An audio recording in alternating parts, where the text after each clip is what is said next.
నమస్తే D24 news కు స్వాగతం. ముందుగా బులెటిన్ లో హెడ్లైన్స్ చూద్దాం.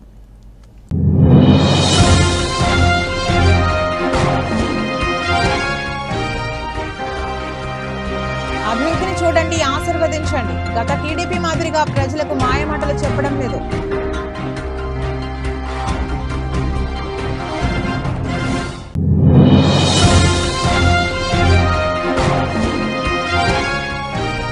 రాజ్యాంగ నిర్మాత డాక్టర్ బిఆర్ అంబేద్కర్ 133వ జయంతి సందర్భంగా ప్రజాశాంతి పార్టీ అధ్యక్షుడు కేఏ పాల్ ఘన నివాళులు.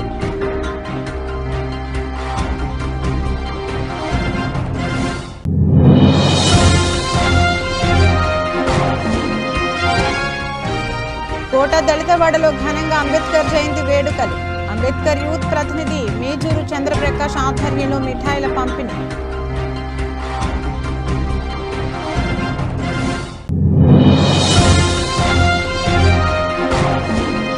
అగ్నిమాపక సేవల శాఖ ఆధ్వర్యంలో అగ్నిమాపక వారోత్సవాలు. అగ్ని ప్రమాదాల నివారణపై ప్రతి ఒక్కరికి తప్పనిసరిగా అవగాహన ఉండాలన్న Kota station fire officer Harish.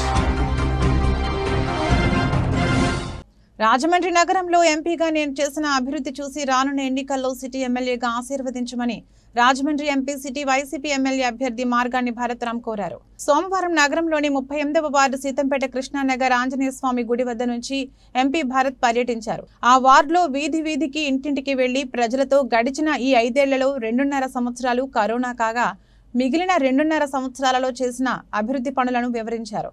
TDP నేతల ఎన్నికల సమయంలో ప్రజల వద్దకు వచ్చి మాయమాటలతో నమ్మించి గెలిచిన తర్వాత కనబడకపోవడం నాకు చేత కాదన్నారు. ఎంపీగా గెలిచిన రాజమండ్రి నగరాభివృద్ధిపై ప్రత్యేక దృష్టి సారించి అత్యద్భుతంగా తీర్చిదిద్దానని చెప్పారు. ఈ కార్యక్రమంలో ఎంపీ వెంట నగర వైసీపీ అధ్యక్షుడు అడపా శ్రీహరి, నగర మహిళా విభాగం అధ్యక్షురాలు మార్తి లక్ష్మి, పాలిక శ్రీనివాస్, అరిగెల బాబు, నక్కా శ్రీనగేష్, వార్డులోని పార్టీ ప్రముఖులు, వార్డు పెద్దలు, యువత, అధిక సంఖ్యలో మహిళలు, పార్టీ కార్యకర్తలు పెద్ద ఎత్తున పాల్గొన్నారు. ప్రతి అంశాల గురించి కూడా చర్చిస్తా ఉన్నాము. ఇవాళ గడిచిన 5 సంవత్సరాల్లో జగనన్న పరిపాలన చేసిన తర్వాత ఏ రకంగా మార్పులు చెందాయి, ప్రజల్లో జీవన ప్రమాణాలు ఎన్ని పెరిగినాయి అనేది కూడా ఇవాళ క్లియర్ గా అందరికీ కూడా ఎక్స్ప్లెయిన్ చేస్తా ఉన్నాము. ప్రజలందరూ కూడా మాకు ఎన్నడూ కూడా ఈ రకమైన సంక్షేమం రాలేదు అని వారే చెప్తా ఉన్నారు. మరి ఇక్కడే చూస్తే ఎప్పుడు జరగనంత విధంగా సీసీ రోడ్లు కానీ డ్రైన్ వ్యవస్థ కానీ మొత్తం పూర్తిగా ప్రక్షాళన చేస్తా ఉన్నాము. మరి గడిచిన ఇన్ని సంవత్సరాల్లో ఎప్పుడు ఇంత అభివృద్ధి చెందల. గడిచిన పుష్కరాల్లో కూడా కొన్ని వేల కోట్లు తీసుకొచ్చినా కూడా ఈ అభివృద్ధి చెందల. మరి ఇవాళ జగనన్న ప్రభుత్వంలో గడిచిన 2 సంవత్సరాల్లో ఇంత శరవేగంగా డెవలప్మెంట్ అనేది చూపించడం జరిగింది. ప్రజలందరినీ కూడా అభివృద్ధికి పట్టం కట్టమని ఇవాళ వారిని అందరినీ కూడా విజ్ఞప్తి చేస్తా ఉన్నాం.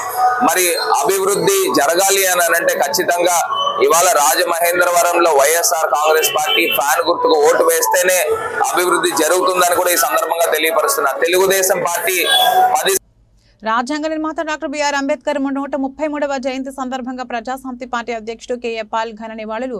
గోకవరం బస్టాండ్ వద్ద డాక్టర్ బిఆర్ అంబేద్కర్ విగ్రహానికి నివాళులు అర్పించిన K A Paul comments. Doctor B R Ambedkar బ్రతికి ఉండగా కుల కుటుంబ పార్టీలు ఆయన్ని ఓడించాయి. డాక్టర్ బిఆర్ అంబేద్కర్ చనిపోయిన తర్వాత కూడా ఆయన్ను మోసం చేస్తున్నారు.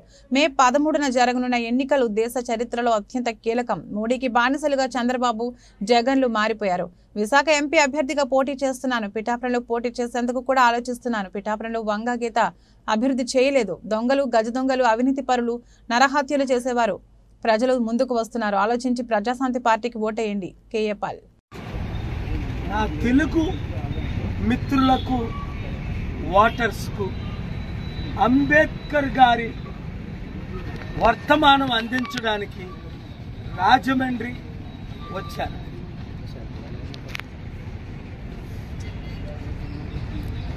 రాబోయే ఎలక్షన్ మే 13న దేశ చరిత్రలో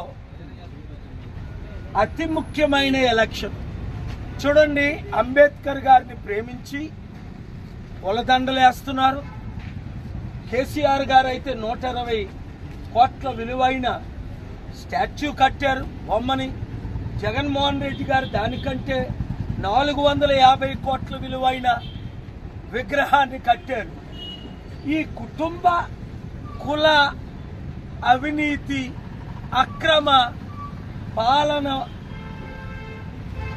ముఖ్యంగా కుల కుటుంబ అన్నాను, వీళ్ళు అంబేద్కర్నే మోసం చేశారు బ్రతుకుంటుండగా.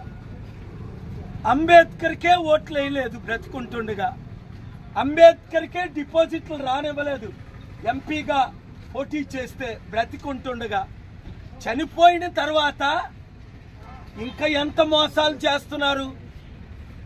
ముఖ్యమంత్రులు లక్షల కోట్లు దోచుకుంటున్నారు, 100 కోట్లు విగ్రహాలు కడుతున్నారు, మంత్రులు 1000 కోట్లు దోచుకుంటున్నారు, ఎమ్మెల్యేలు 100 కోట్లు దోచుకుంటున్నారు. కానీ అంబేద్కర్ ఆశయాల్ని నెరవేర్చుకుంటా ఈ నాయకులు, ఇప్పుడున్న ప్రతి ఒక్క పార్టీ ఎంత మోసం చేస్తుంటే అసలు మోసపోతున్న ప్రజలకు. రాబోయే ఎన్నికల్లో వైకాపా ప్రభుత్వం ఓడిపోతుందని తెలిసే జగన్ రెడ్డి గులకరాయి డ్రామా తెరలేపాడని రాజమండ్రి రూరల్ నియోజకవర్గం టీడీపీ జనసేన బీజేపీ ఉమ్మడి ఎమ్మెల్యే అభ్యర్థి గోరంట్ల బుచ్చయ్య చౌదరి అన్నారు. సోమవారం శాసనసభ్యులు గోరంట్ల వారి నివాసం నందు ఏర్పాటు చేసిన పత్రికా సమావేశంలో ఆయన మాట్లాడుతూ, ఇది కోడికత్తి జగన్ ఆడించిన గులకరాయి డ్రామా. 2019 ఎన్నికల్లో తన అభిమానితో కోడికత్తితో గీయించుకుని అది ప్రతిపక్షాలు చేసినట్లు చెప్పి సానుభూతితో ఓట్లు వేయించుకుని ముఖ్యమంత్రి అధికారాన్ని చేపట్టిన ఘనత జగన్ రెడ్డిది అని, అదే సింపతితో నేడు గులకరాయితో డ్రామా మొదలుపెట్టారని, ఒక 6 నెలల పిల్లాడు గులకరాయితో కొట్టాడు అని జగన్ చెబుతున్నారని గోరంట్ల ఎద్దేవా చేశారు. ఈ కార్యక్రమంలో రాష్ట్ర కార్యదర్శి వాసిరెడ్డి రాంబాబు, రూరల్ మండల టీడీపీ అధ్యక్షులు మర్చెట్టి ప్రసాద్, రూరల్ నియోజకవర్గం బీసీసీఎల్ అధ్యక్షులు బత్తిన ఏడుకొండలు, పల్లి సాయి తదితరులు పాల్గొన్నారు. చంద్రబాబు రెచ్చగొట్టడం వల్ల ఈ రాజధాని చేసింది. గతంలో కూడా ఈ దున్నపోతున్న రాజధాని పుట్టి తరమంటని చెప్పాడు ఆయన. అది కూడా నువ్వు చెప్పిన మాటల ముందు ఎంత పట్టపగలు కాల్చిపారేయమన్నావు. చంద్రబాబు గారిని పట్టపగలు కాల్చేయమని చెప్పింది నువ్వే కదా. ఆ రోజు నడి రోడ్డు మీద ఊరేయమని చెప్పింది నువ్వే కదా. చంద్రబాబు గారు నీ అవినీతి అక్రమ విధానాల మీద మాట్లాడుతూ ఉన్నారు, నీ అవినీతి అక్రమాల మీద మాట్లాడుతూ ఉన్నారు. నిన్ను చంపమని చెప్పలా, గద్దె దింపమని చెబుతున్నావు. నీ అరాచకాల మీద విచారణ జరగాలని చెబుతున్నావు. విచారణ జరిపిస్తాం. అధికారంలోకి రావడంతో 1,25,000 కోట్లు దోచావు ఆల్రెడీ 5 ఏళ్లలో, మర్చిపోబాకండి. అన్ని ప్రజలను తప్పుదారి పట్టించడం కోసం నువ్వు వాడుతున్న నాటకంలో ఇది భాగం. కారణం నువ్వు ఏదైతే చేసావో ఇవి ఇలాగే ఉంటాయి, నీ నాటకాలన్నీ ఇలాగే ఉంటాయి. గులకరాయి అక్కడే తగిలిందంట, మళ్ళా స్పిండిలై పక్కాడికి తగిలిందంట, ఆ తర్వాత ముఖ్యమంత్రి గారి కాలుకి తగిలిందంట. హాహా ఏమి బా ఎవరు ఇస్తున్నారో కానీ సలహాదారులు, మరి 40 మంది సలహాదారులు ప్రభుత్వ ఖర్చుతో అలాంటి మంచి సలహాలు ఇస్తూ ఉన్నారు. పోలీసు యంత్రాంగం ఏమైంది, గాడిలో కాస్తుందా? నిన్నటికి నిన్న 14,000 కోట్లు తెచ్చావా? ఎవరు తీరుస్తాడు? నీ తాతగాడా, నీ అబ్బగాడా, నువ్వు తీరుస్తావా? ఏమని చేస్తామన్నావు? మన ఆదాయం ఎంత, మన ఆస్తులు ఎంత, ఆస్తులన్నీ తాకట్టు పెట్టేశావు. ప్రభుత్వ ఆస్తుల్ని ఆఖరి ప్రైవేట్ ఆస్తుల్ని, మన ఆస్తుల్ని కూడా తాకట్టు పెట్టడం కోసం చట్టం తెచ్చాడు, భూ చట్టం తెచ్చాడు. అంటే మన ఆస్తి మీద మన హక్కు ఉండదు, ప్రభుత్వానికి హక్కులు, వాటిని కూడా తాకట్టు పెట్టాలని కొత్త చట్టం తెచ్చాడు. ఇవాళ దీనంతా కూడా ప్రజలు గమనిస్తూ ఉన్నారు. ఒకటే చెబుతున్నాం, ఇవాళ ప్రతిపక్షాల మీద రాళ్ళేయాలని, ప్రతిపక్షాల మీదకి నేరాలు మోపాలని, తప్పుడు కేసులు పెట్టాలని ప్రయత్నం చేస్తా ఉన్నాం.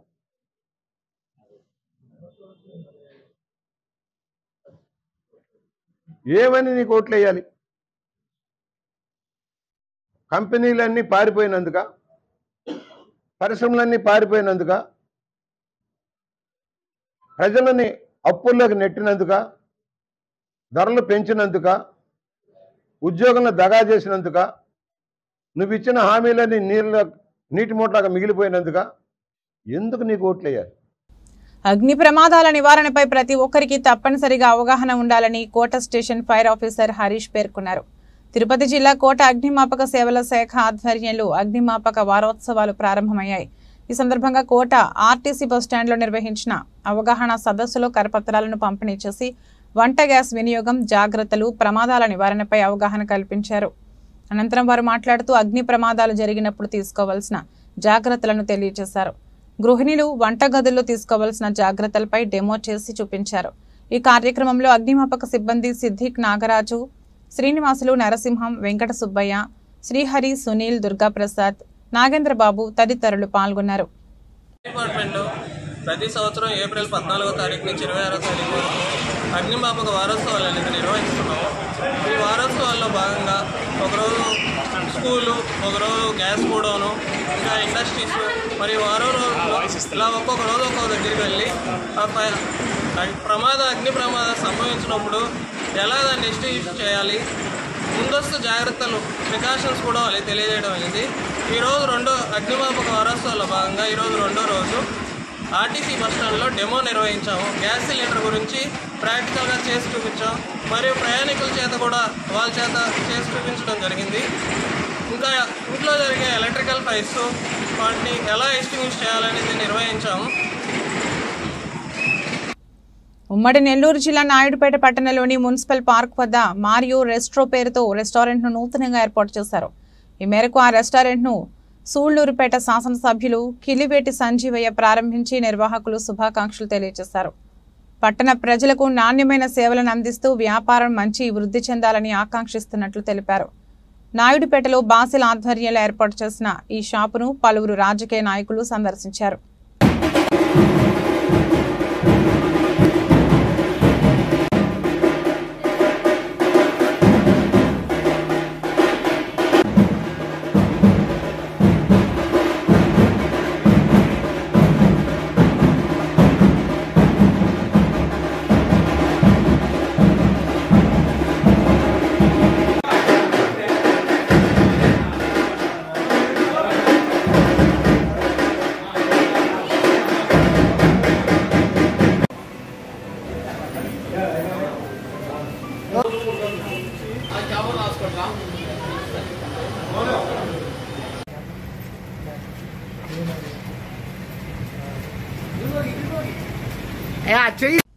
ఎంఆర్పీఎస్ వ్యవస్థాపక అధ్యక్షులు మందకృష్ణ మాదిగ పిలుపు మేరకు టీడీపీ, జనసేన, బీజేపీ కూటమి అభ్యర్థులను గెలిపించుకోవడమే తమ లక్ష్యమని ఎంఆర్పీఎస్ రాష్ట్ర నాయకులు వైరాల అప్పారావు అన్నారు. త్వరలో జరగనున్న ఎన్నికల్లో రాజమహేంద్రవరం సిటీ నియోజకవర్గ అసెంబ్లీ అభ్యర్థి ఆదిరెడ్డి శ్రీనివాస్ అసెంబ్లీకి మార్గాని భరతరామును ఇంటికి పంపిస్తామన్నారు. గణేష్ చౌక్లోని ది రాజమండ్రి ప్రెస్ క్లబ్లో సోమవారం ఏర్పాటు చేసిన మీడియా సమావేశంలో ఆయన మాట్లాడారు. ఎన్డీఏ కూటమికి తమ నాయకుడు మందకృష్ణ మాదిగ మద్దతు ఇచ్చిన నేపథ్యంలో రాజమండ్రి సిటీ ఎమ్మెల్యేగా కూటమి అభ్యర్థిగా పోటీ చేస్తున్న ఆదిరెడ్డి శ్రీనివాస్, పార్లమెంట్ అభ్యర్థిగా పోటీలో ఉన్న దగ్గుపాటి పురంధేశ్వరి విజయం కోసం కృషి చేస్తామన్నారు. తమ నాయకుడు మందకృష్ణ మాదిగ ఇచ్చిన పిలుపు మేరకు రాజమండ్రి అసెంబ్లీ అభ్యర్థి ఆదిరెడ్డి శ్రీనివాస్, పార్లమెంట్ అభ్యర్థి దగ్గుపాటి పురంధేశ్వరుల గెలిపే ధ్యేయంగా పనిచేస్తామన్నారు. మీడియా సమావేశంలో ఎంఆర్పీఎస్ నాయకులు తోలేటి రాంప్రసాద్, డాన్ సూరి, వైరా రమేష్, రాచర్ల సుధాకర్, కొల్లి శ్రీను, పెద్దపూడి ఎల్లారావు, రాచర్ల వెంకట్రావు, ఖండేవిల్లి పండు, పైడిమళ్ల రాజేష్, నిండుకుండ అర్జున్, చిందాడ సురేష్, అర్థమూడి శ్రీను, కోరిమిల్లి రమేష్, తాతపూడి చిన్ని పాల్గొన్నారు. పాత్రికేయ మిత్రులకు ఎంఆర్పీఎస్ మందకృష్ణ మాదిగ గారి ఉద్యమం తరఫున అందరికీ వందనాలు తెలియపరుస్తున్నాం. మా ఆహ్వానాన్ని మన్నించి పిచ్చేసిన మీ అందరికీ కూడా ఉద్యమ నమస్కారాలు తెలియపరుస్తూ ఈరోజు మా పత్రికా సమావేశం ముఖ్య ఉద్దేశం ఏంటంటే మానసి మందకృష్ణ మాదిగ గారు ఎన్డీఏ కూటమికి మద్దతు తెలుపుతూ కూటమి అభ్యర్థులను ఎంపీ అభ్యర్థి దగ్గుబాటి పురంధేశ్వరి, ఆదిరెడ్డి వాసు గారిని గెలిపించాలనే ముఖ్య ఉద్దేశంతో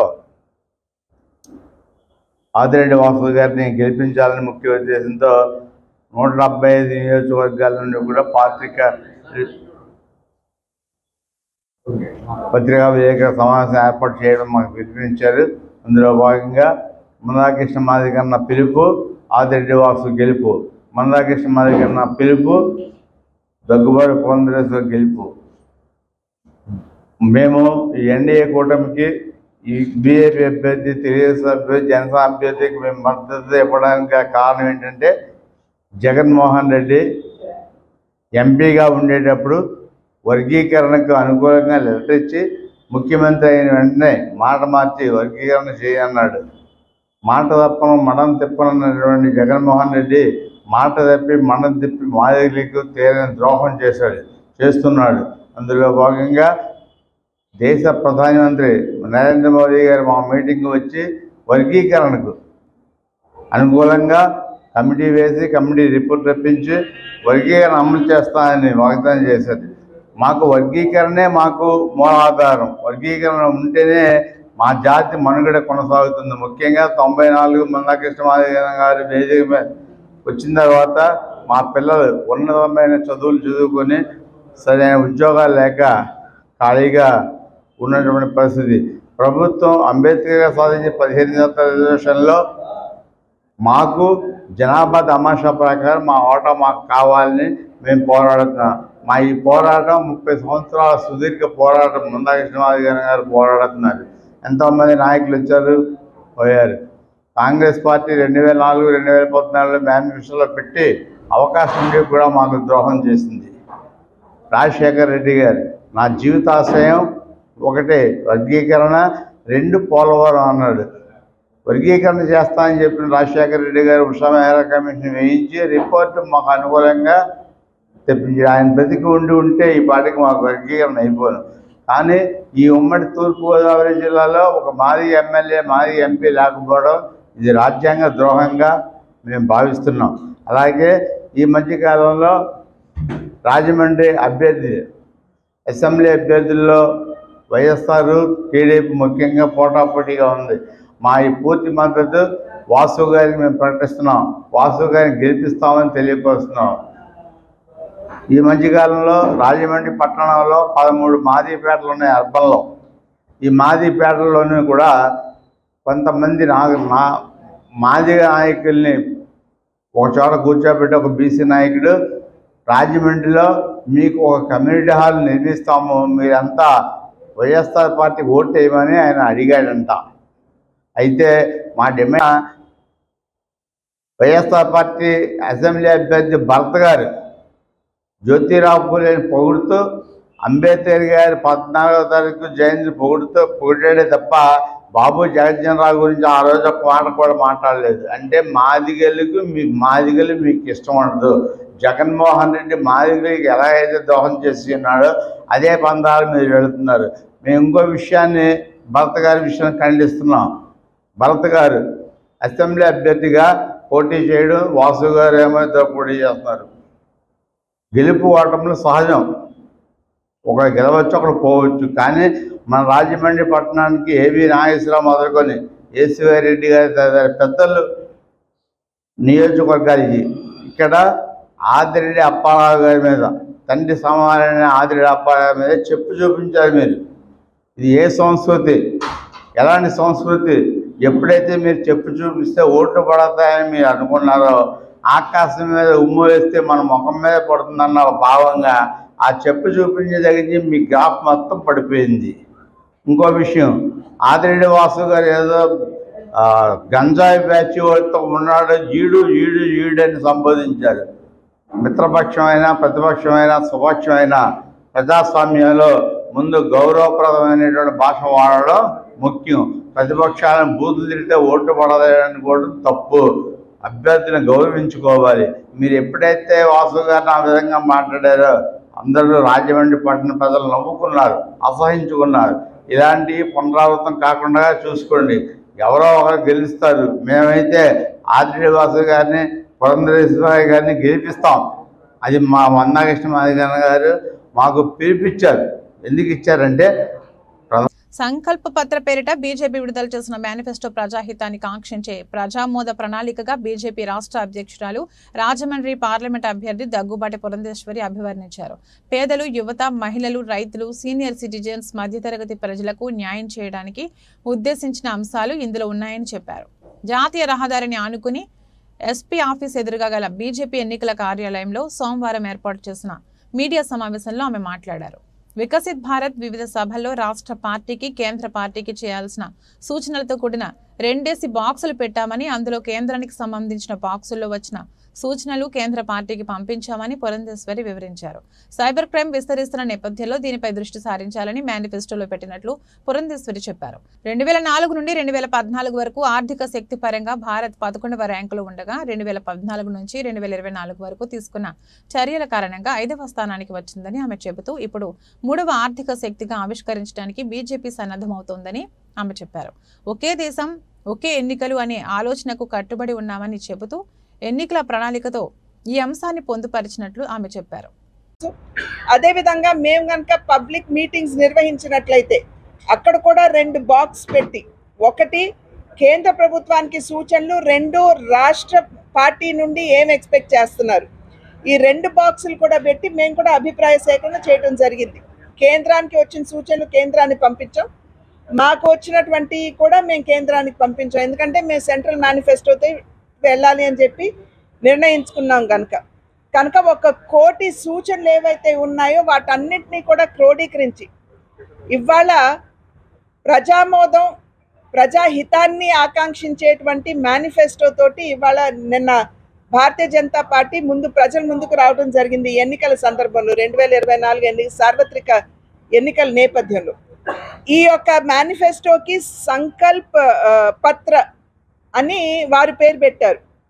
ఎందుకంటే సంకల్ప పత్రాన్ని, ఎందుకంటే ప్రజాభిప్రాయాన్ని తీసుకున్నాము, ప్రజల సూచనలు మేము క్రోడీకరించాము, కానీ వాటిని ఆచరణలో పెట్టేటువంటి సంకల్పంతో, దృఢ సంకల్పంతో భారతీయ జనతా పార్టీ ముందుకు వెళ్ళబోతుంది అనేటువంటి సూచన ఇవ్వడానికి దీనికి సంకల్ప పత్ర అని దీనికి నామకరణం చేయటం జరిగింది. గడిచిన 10 సంవత్సరాల కాలం ప్రజలందరూ కూడా చూశారు, ఏదైతే ప్రజలకి హితాన్ని చేకూర్చుతుందో అటువంటి కార్యక్రమాలన్నీ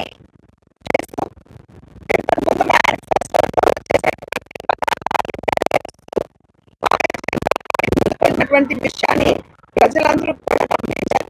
అయితే ఈ సందర్భంలో మేము నొక్కి వ్యాఖ్యానించాల్సినటువంటి విషయం, ఇవాళ భారతీయ జనతా పార్టీ దగ్గర ఈ యొక్క మేనిఫెస్టోని కింద వరకు తీసుకువెళ్ళేటువంటి సంస్థాగత పరమైనటువంటి బలం భారతీయ జనతా పార్టీకి ఉంది. అది మాత్రమే కాకుండా ప్రజలకి చేసినటువంటి వాగ్దానాల్ని కార్యాచరణ రూపంలో పెట్టేటువంటి నాయకత్వం కూడా ఇవాళ మా దగ్గర ఉంది. అటువంటి సమర్థత, అంటే సామర్థ్యం మరియు నిబద్ధత కలిగినటువంటి నాయకత్వం మా దగ్గర ఉన్నటువంటి సందర్భంలో వీటన్నింటినీ కూడా రాబోయేటువంటి ఈ 5 సంవత్సరాల కాలంలో మేము ప్రజలకి ఈ మేనిఫెస్టోలో చేసినటువంటి వాగ్దానాలని మేము నిజం చేస్తాము అని చెప్పి మీ మాధ్యమంగా ప్రజలందరికీ కూడా మేము తెలియజేస్తున్నాం. దీంట్లో మేనిఫెస్టోని కనుక మీరు చూసినట్లయితే చాలా వరకు పాత్రికేయ మిత్రుల దగ్గరికి వచ్చి ఉంటుంది, కానీ మీరు కనుక చూసినట్లయితే దీంట్లో 24 వర్టికల్స్ ఉన్నాయి, అంటే రంగాలు ఉన్నాయి. అదేవిధంగా 10 సామాజిక పరమైనటువంటి కమ్యూనిటీస్ ఏవైతే ఉన్నాయో వాటిని కూడా ఐడెంటిఫై చేయడం జరిగింది. ఎందుకంటే వారు ఎవరైతే సంక్షేమానికి సుదూరంలో ఉన్నారో వారందరికీ న్యాయం చేయాలి అనేటువంటి ఆలోచనతో ఈ 10 వర్గాల వారిని కూడా ఐడెంటిఫై చేయడం జరిగింది అని చెప్పి తెలియజేస్తున్నాం. దీంట్లోకి వచ్చేటప్పటికి ఈ 10 వర్గాల వారు ఎవరు అని చెప్పి మనం ఒక్కసారి చూసినట్లయితే, మొట్టమొదటిగా పేదవాడు, దేశంలో ఉన్నటువంటి పేదవాడికి సంక్షేమాన్ని అందించడం.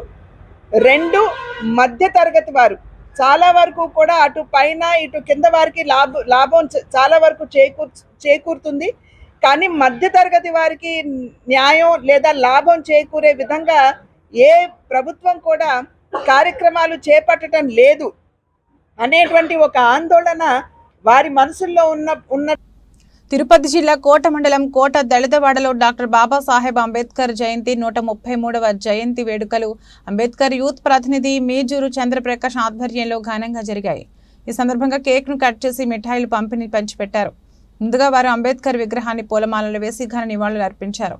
ఈ కార్యక్రమానికి ముఖ్య అతిథిగా హాజరైన కోట ఎంఈఓ ద్వారా మస్తానయ్య మాట్లాడుతూ దేశ భవిష్యత్తు కోసం అంబేద్కర్ చేసిన త్యాగాలను కొనియాడారు.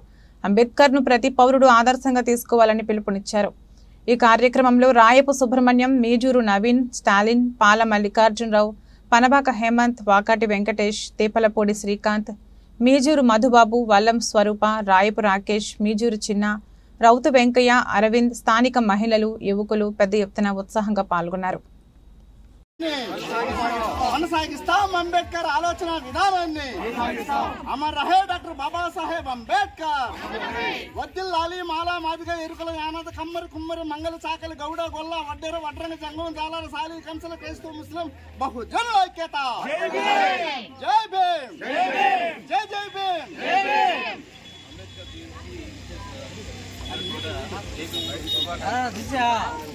అందరికీ శుభాకాంక్షలు, అంబేద్కర్ జయంతి శుభాకాంక్షలు. మన ఎస్సీ ఎస్టీ బీసీ తన ప్రాణాన్ని తన కుటుంబాన్ని కృషి చేసి మనకు హక్కులను కల్పించినటువంటి డాక్టర్ బిఆర్ అంబేద్కర్ ఏనాడు మనం మర్చిపోలేము.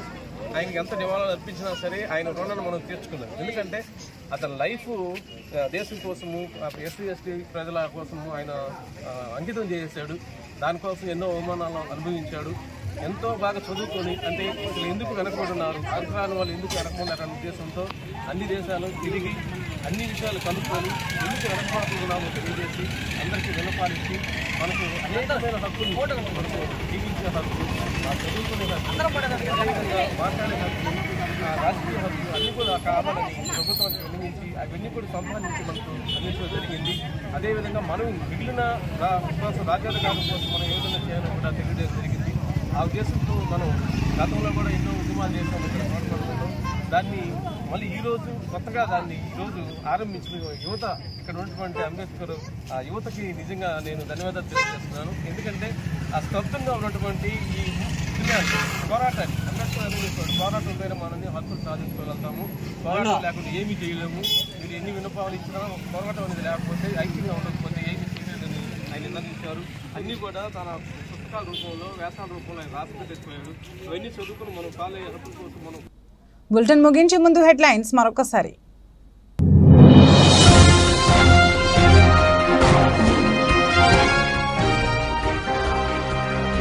అభివృద్ధిని చూడండి, ఆశీర్వదించండి. గత టీడీపీ మాదిరిగా ప్రజలకు మాయమాటలు చెప్పడం లేదు.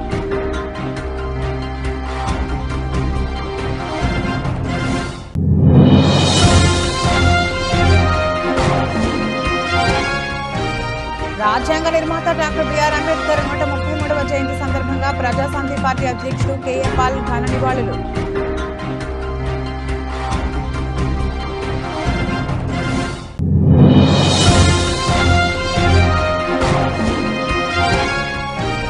కోట దళితవాడలో ఘనంగా అంబేద్కర్ జయంతి వేడుకలు. అంబేద్కర్ యూత్ ప్రతినిధి మేజూరు చంద్రప్రకాష్ ఆధ్వర్యంలో మిఠాయిల పంపిణీ.